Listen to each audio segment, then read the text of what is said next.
Welcome to Samba Samba. Enjoy the video. You start by signing into the Xbox with the account you use every session. Once signed in, make sure the controller is awake and the console is online. Updates can change options.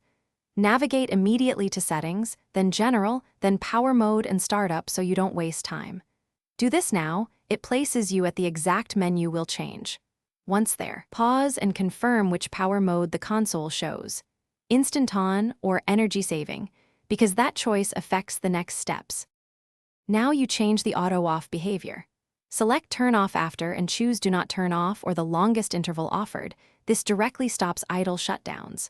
Next, manage background downloads and updates that sometimes force sleep. Turn off auto downloads or schedule them. If you prefer Instant Wake, set power mode to Instant On.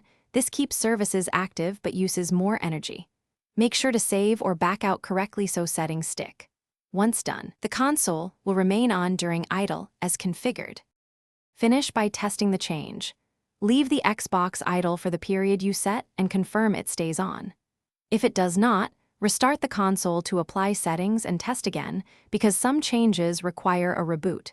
Make sure controllers aren't set to wake or sleep the console in accessory settings. If the issue persists, unplug for 10 seconds to clear power state, then plug back in. One key troubleshooting tip. Check for power profile overrides from external smart plugs or surge protectors.